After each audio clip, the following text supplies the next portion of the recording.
Wes Vance had learned to listen to wood before he ever learned to read people. That was the mistake of his life, and he knew it now. He was a boat builder. His shop sat at the edge of Torch Lake in northern Michigan, in a small town called Birchwood Bay, where the water turned a blue so bright that strangers pulled their cars onto the gravel shoulder just to stare at it. His grandfather had started Vance Boat Works with a hand plane and a ruined back. Wes had grown it into something his grandfather would not have believed. A patent on a hull design, a buyer in Seattle, a number in the bank that he never said out loud, not even to himself. But he still came to the shop every morning. He still smelled of cedar and varnish at the end of every day. He liked it that way. Money had not changed him. The lake had. People thought a man with money lived soft. Wes lived in a flannel shirt with sawdust in the cuffs. The best thing he had ever made was not a boat. She was 5 years old, and her name was Wren. His first wife had named her. Nora had lovebirds. She kept a small brass one on the kitchen windowsill, and she would wake him at dawn just to point out which song belonged to which throat. When the cancer took her 3 years back, Wren was barely 2. Wes still remembered holding his daughter at the funeral while she pointed at the gray sky and said, "Mama Bird." He had not corrected her. He had only held on tighter. He remembered the hospital room near the end. Nora had grown so thin that her wedding ring turned loose on her finger, and she kept twisting it around and around while they talked. She was not afraid for herself. She was afraid for the baby. One night, she gripped his wrist with what strength she had left and made him lean down close. "Promise me you'll watch her," she whispered. "Not just love her. Watch her. People will come, Wes. People always come when there's money and a man who's hurting. Promise me you'll look hard before you trust." "I promise," he had said. He had meant it the way you mean things to a dying woman. Soft and quick so they will rest. He had not understood then that a promise can sleep for years and still come awake when you need it. She named the baby Wren before she ever saw her. A small brown bird, she said, the kind nobody notices until it sings, and then you cannot believe a sound that big came out of something that small. 3 days after the funeral, Wes carried the brass bird in from the kitchen sill and could not bring himself to look at it. He wrapped it in a shop rag and kept it on a shelf above his workbench, where he would not have to see it, and could not stand to throw it away. For 2 years, it was just the two of them. Wren slept with a stuffed bird named Pip that had lost one button eye. She thought the shop was a castle. She called the sawdust on the floor snow. They were not whole, but they were enough. Then Sloan came into his life, and for a while the world felt warm again. Sloan was easy to love. She laughed at his dry jokes. She got down on the floor with Wren and played for an hour without checking the time. Her mother, Vivian, sent handwritten cards on thick cream paper and called the little girl Precious. Within a year, Wes married Sloan in the backyard, with the lake behind them and Wren tossing flower petals that she mostly kept clutched in her own small fist. He thought he had built a family a second time. He thought he was lucky. He needed you to understand something. He was not a foolish man. He was a careful one, and careful men, when they finally look, see everything at once. It started with a job. A collector up in Charlevoix wanted an old runabout restored for his 40th anniversary, a beautiful boat from the 1940s. The work meant 3 days away, 2 at the man's boathouse, wanted a show further up the coast. The morning Wes packed the truck, Wren wrapped both arms around his leg and would not let go. "Don't go, Daddy." He crouched down to her level. 3 sleeps, he said. He held up 3 fingers. "Then, I'm back, and we'll take Pip out on the water. I promise." Sloan stood in the kitchen doorway with a coffee mug, smiling at the two of them. "We'll have a girls' weekend, won't we, Bug?" She always called Wren Bug when Wes was in the room. "Mom's coming up. We'll spoil her rotten." Wren let go of his leg only when he promised the boat ride twice. She walked them all, the way to the truck, her small hand swinging in his, and she stood on the bottom step of the porch so she could wave at his eye level. In the side mirror, he watched her get smaller. She kept waving long after he reached the road. He almost turned around. "Hey, Father feels these things and never knows why." He told himself it was nothing. He believed Sloane. Why wouldn't he? He kissed the top of his daughter's head, kissed his wife, and drove off feeling like the luckiest man on the lake. The truck smelled of cedar shavings and coffee. The radio played low. The water flashed blue between the trees the whole way out of town. That was the part that would burn him later. The luck. Vivian arrived that afternoon. Wes was already gone, but he could picture it because she always arrived the same way. The pale gray car. The pressed clothes, dressed like she was attending something. The bright voice at the door. "There's my precious girl." And then the squeeze of the arm, the warm smile, the words she gave to him every time. "Go, go. We have everything handled. Children need their grandmothers." What happened that Saturday, Wes would only learn later, in pieces. He would learn it from a security drive that no one ever thought he would ask to see. They took Wren to lunch. Not because they wanted her with them, but because the sitter canceled and Vivian had a reservation she refused to give up. The restaurant was called the Cormorant. It sat right on the bay, the kind of place where the bread came with 3 different kinds of salt and the prices were not printed for children. They parked in the lot on the kitchen side of the building, and they left his daughter alone in the back seat. For 91 minutes. Wes came home Sunday night to a clean house and a sleeping child. Wren woke when he sat on the edge of her bed. She blinked at him in the dark, then climbed straight into his lap and pressed her face into his shirt, the way she always did, like she was checking he was real. "Daddy," she whispered. I waited and waited. He smoothed her hair. Waited for what, songbird? She was already half asleep again. In the car. "I called you, but the windows were up and you didn't come." He went still. Everything in him went still. He told himself it was a dream. Children dream.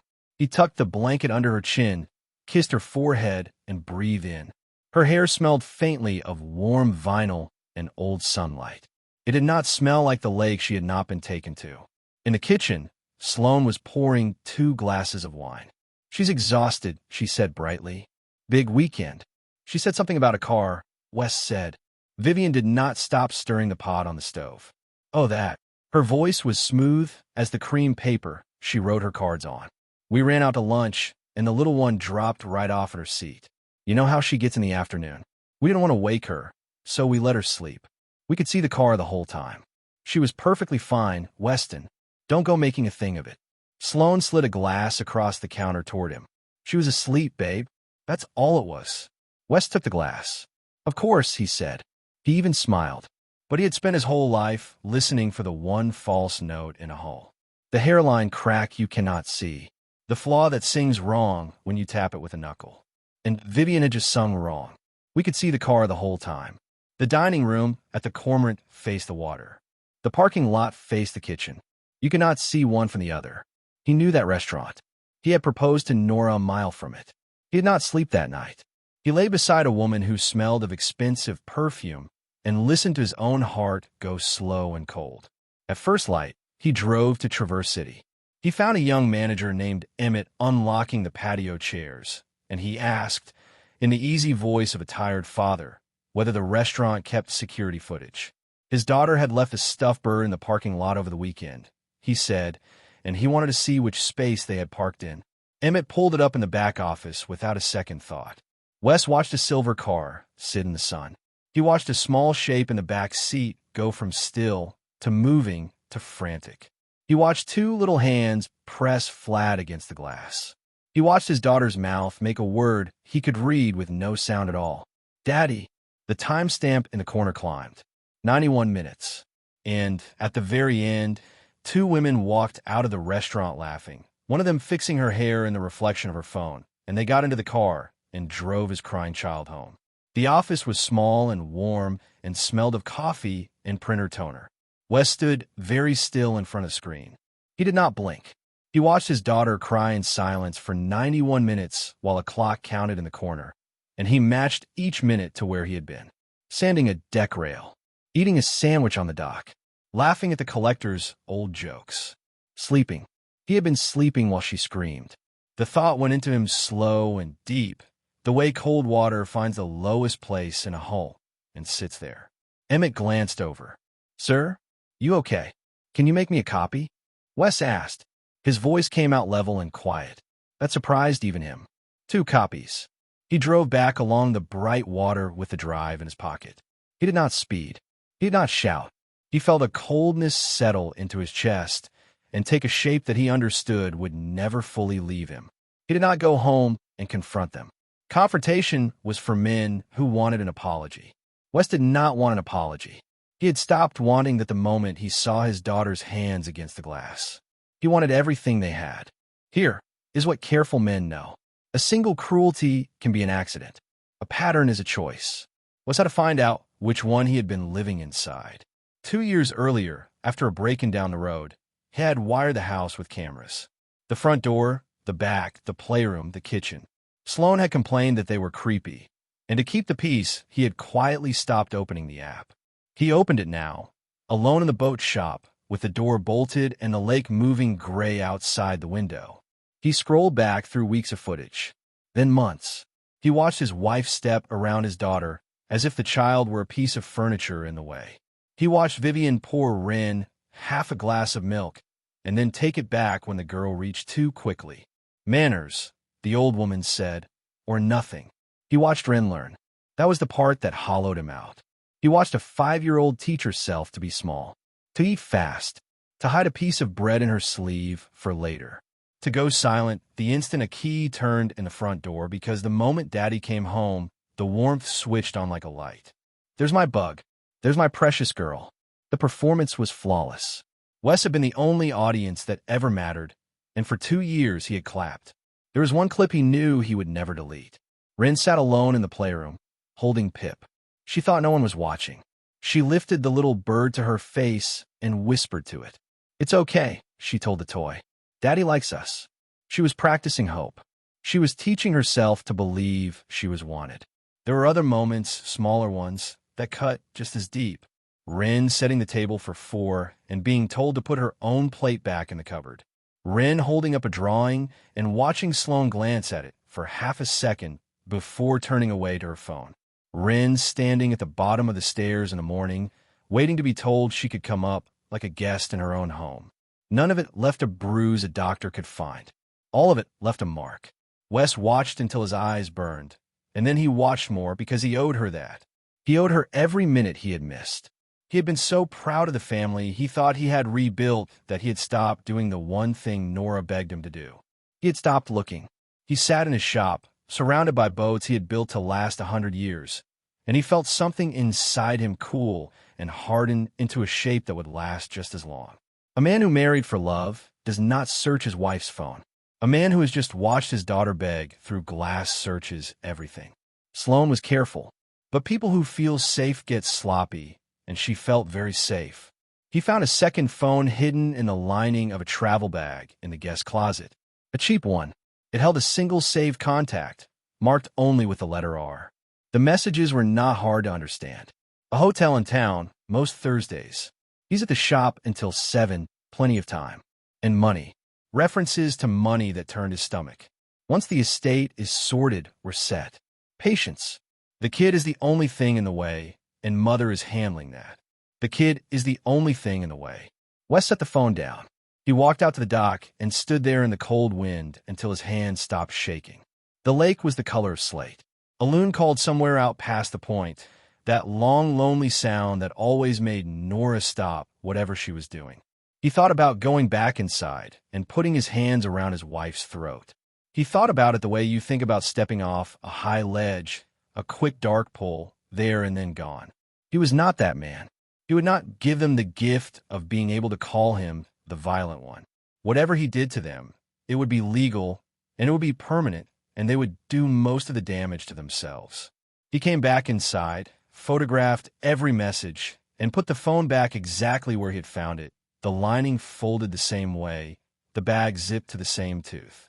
That night, Sloan kissed his cheek and asked how the boat in Charlevoix was coming along. He told her it was coming beautifully. She told him he worked too hard. He agreed with her, and he smiled, and inside he was already 3 moves ahead. He needed a name for the letter R, and he needed to understand the money.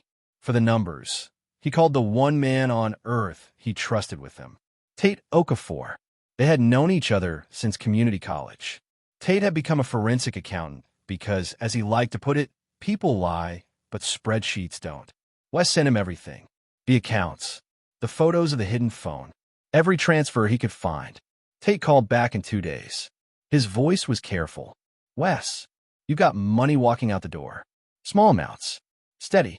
Going back about 18 months. It's leaving the household account and landing in an LLC. A pause. And that LLC has a second member. You sitting down? Say it. The other name on it is a man called Reese Atwater. I ran him because I run everybody. Public records. County clerk stuff. All legal. Tate breathed out. Wes, Reese Atwater is married. A lot of men are married. He's married to Sloan. The shop went so quiet that Wes could hear the lake pushing against the wooden pilings under the floor. Cook County, Illinois, Tate went on. 8 years ago. There's no divorce on record. Not in Illinois. Not in Michigan. Not in any state I can pull. Do you understand what that means? She married you while she was still married to him. That is not a divorce problem, brother. That is fraud. That is bigamy. Whatever she signed when she married you, your prenup, your estate papers, she signed it as a single woman, and she was not single. Wes lowered himself onto a sawhorse. He had spent the whole week believing his weapon was a humiliating divorce. He had it backward. There was nothing to divorce. There had never been a marriage at all. There was only a con. A long, patient con, 18 months living in his house, run by a woman and her mother who looked at his daughter and saw the only thing in the way. Reese was not a new affair. Reese was her husband. Wes was the mark. And Vivian, mother, is handling that. Vivian had known. Vivian had sent cream-colored cards calling his daughter precious while she helped plan how to push the child out. What do you want to do? Tate asked quietly. Wes looked across the shop at the small brass bird Nora used to keep on the windowsill. He had moved it here after she died because he could not stand to see it in the kitchen. I want to do it right, he said. I want it to hold up in a courtroom, and I want them to feel safe right up until the second it falls on their heads. He made one more call that day to Della Pruitt, the attorney who had drafted Nora's estate years ago. The woman who had sat at his dying wife's bedside and built a trust for their daughter so tight that Wes had half forgotten its teeth. Della listened to all of it without wasting a single word. When he finished, she was silent for a long moment. Wes, she said, I'm going to tell you something Nora made me promise to keep unless it was ever needed. A breath. She worried about exactly this. About you, alone, with money, and someone coming for it through Wren. The trust she left names you as the sole trustee. It names Wren as the only person who benefits from it. Not a future wife. Not anyone else. There is no path on this earth by which a new spouse inherits the heart of your estate. There never was. Whatever Sloan thought she was marrying into, Wes, it does not exist. It was a mirage. Wes closed his eyes. He saw Nora again, thin in the hospital bed, twisting the loose ring on her finger. Watch her. People will come. Look hard before you trust. He had thought it was the fear talking, the medicine, a dying woman borrowing trouble. It had not been fear. It had been a map. She had drawn him a map of exactly this. And then she had built a wall around their daughter with her last strength and her last clear days. And she had made Della swear to keep it quiet until the night it was needed. This was the night. 3 years in the ground, and Nora was still standing between their daughter and the dark. Then they have been chasing something that was never there, he said. A mirage, Della agreed. And we can prove they committed real crimes to chase it. Bring me everything. But listen to me. Let me handle the order of things. Do this clean, and they get nothing, and they answer for all of it.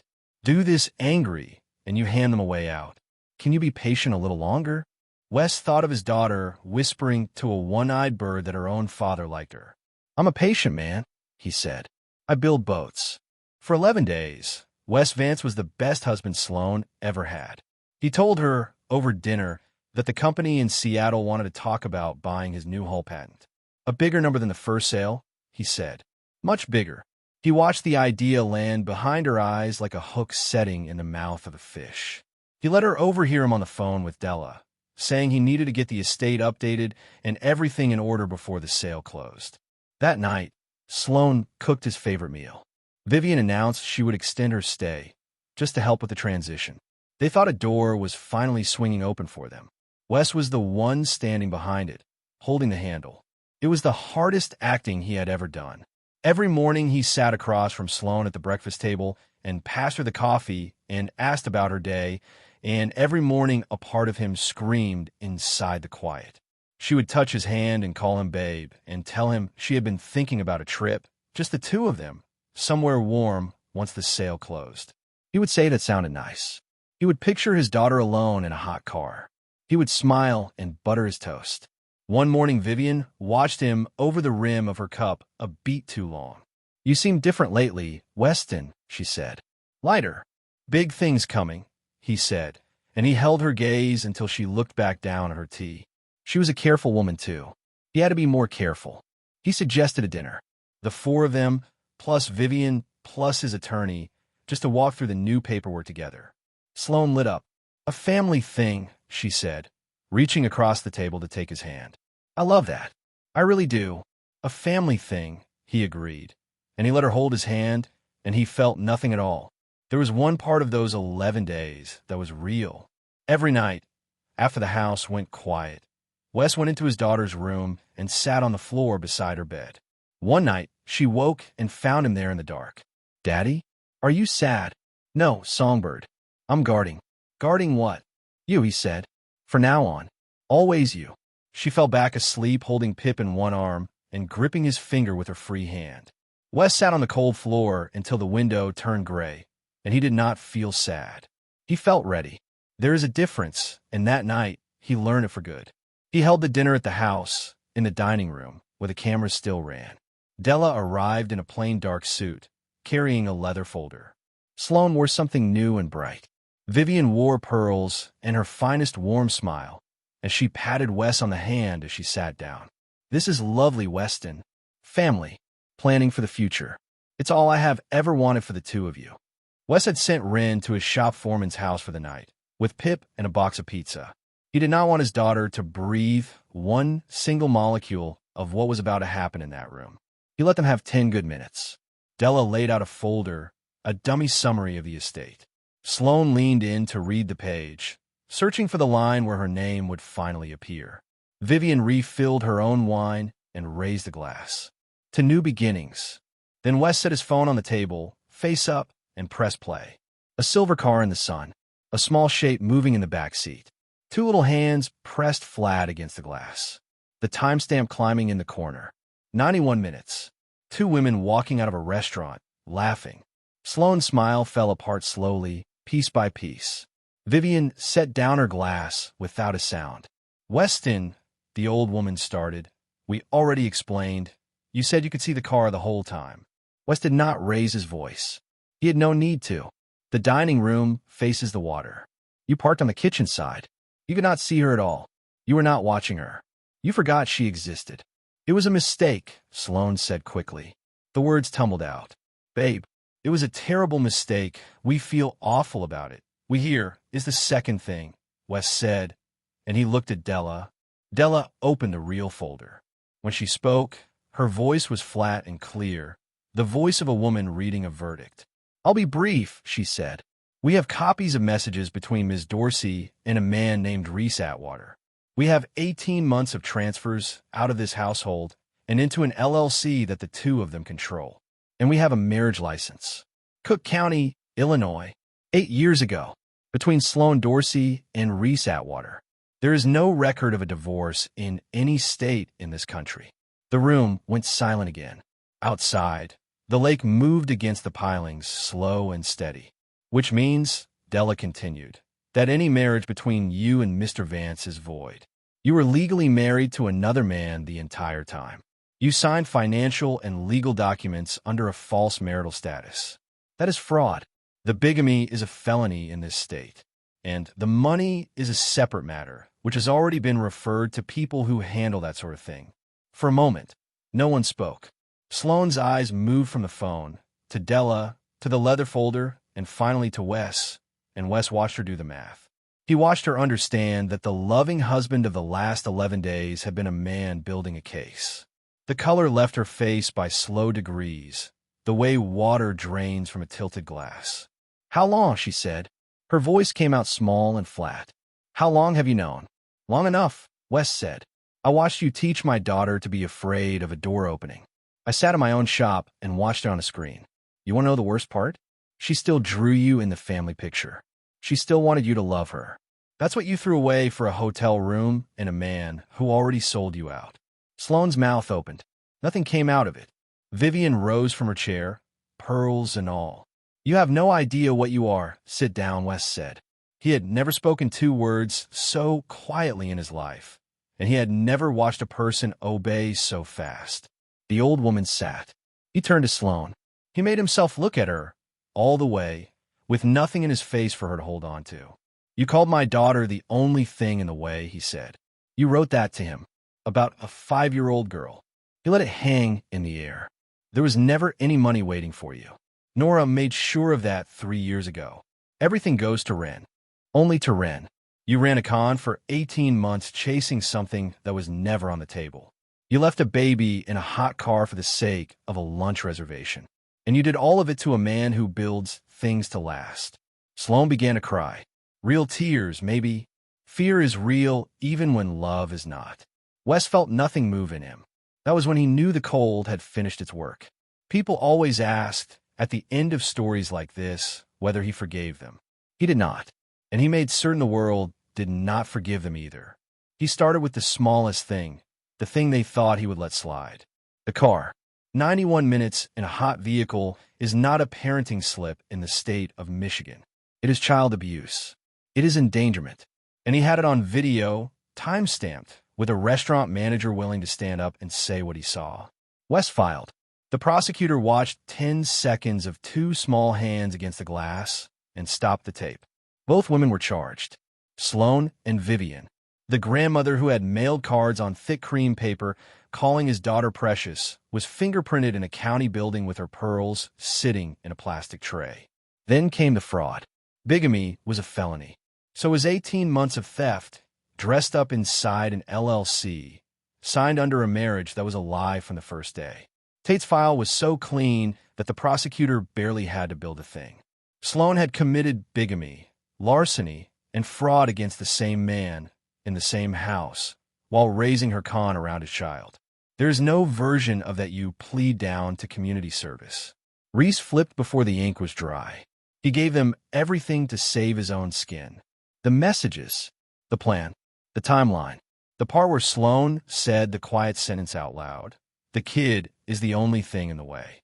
But there was a karma waiting for Reese that he never saw coming. By turning on his own wife to cut a deal, he handed Wes the testimony that froze every account the 2 of them shared.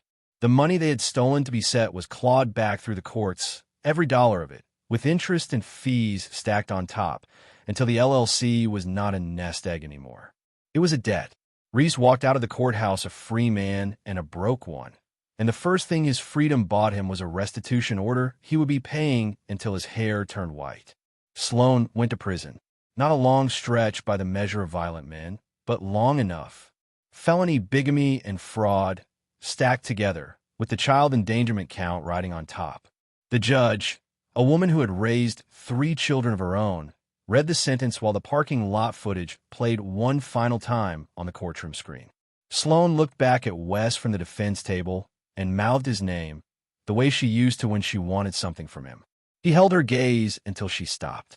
Then he looked away first, not because it hurt, but because there was nothing left in her worth watching.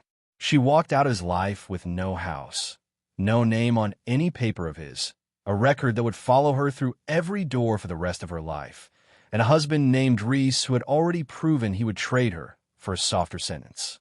He saved the hardest fall for the one who had built the whole thing.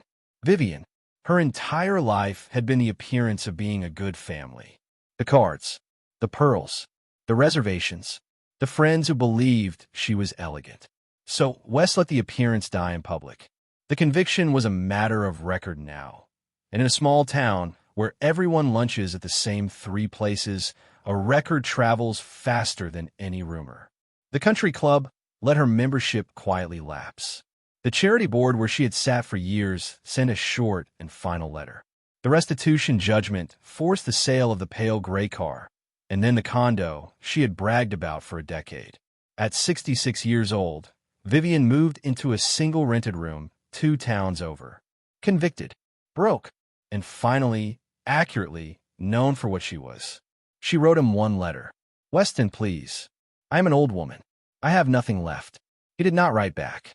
She had been handed everything, and she had spent it leaving a baby in a hot car. Having nothing left was simply the bill arriving at the table. The last thread tied itself off without his help. Months later, Wes heard that Sloane and Reese, the real marriage, the hidden one, had fallen apart in a screaming match over who had ruined whom. Two thieves, loyal right up until midnight, blaming each other in the dark. He did not feel joy when he heard it. He simply noted it, the way a man notes the weather changing over the lake. He did not forgive them. He wanted that to be clear, now and always. Forgiveness is a gift, and gifts are for people who earn them. What he gave them instead was consequence. Clean, complete, permanent. They had walked into his home and looked at his daughter as an obstacle, and they walked out as a felon, a convict, and a bitter, broke old woman with empty hands and matching records. That was the karma. Here is the part that actually mattered. It is spring now. The water has gone bright again, that impossible blue. Wren is 6 years old. On Saturdays, she takes Pip out on the boat with her father, a small runabout he built for no one but her. She eats slowly now. She does not hide bread in her sleeve. She does not go quiet when a key turns in the lock. She runs to the door, because the only person who ever comes through it now is the one who promised to guard her. The first night, after it was all over, when the house was finally empty of them, Wes went to bring his daughter home. She was asleep on the foreman's couch with Pip tucked under her chin and a slice of pizza going cold on a paper plate. He carried her out to the truck, and she stirred and asked, half dreaming, if the bad feeling was gone. He told her yes. He told her it was gone for good. He buckled her into her seat himself, checked the strap twice, and drove the long way home along the water just to watch her sleep in the mirror, safe, breathing slow. He took the brass bird down off the shelf above his workbench that week. He cleaned the dust from it with his thumb and set it back on the kitchen windowsill where Nora had kept it. Wren noticed it the next morning and asked what it was. "It was your mother's," he said. "She liked to watch the birds." Wren reached up and touched it with one careful finger, the way you touch something that matters. Last week she drew a picture and stuck it to the refrigerator with a magnet shaped like a fish. 3 figures, all of them smiling. Her father, and a bird up in the sky with one button eye. There was no car anywhere in the drawing. "Who's the bird, Songbird?" Wes asked, though he already knew. "That's Mama Bird," she said, not looking up from her crayons. "She's guarding too." He framed the picture and hung it by the door. Not out of sadness. He hung it to remember a thing he had learned the hard way. The people who truly love you will stand between you and the dark, even after they are gone. And a careful man, when he finally opens his eyes and looks, sees all of it at once, and makes sure with everything he has that the dark never gets a second chance at his child.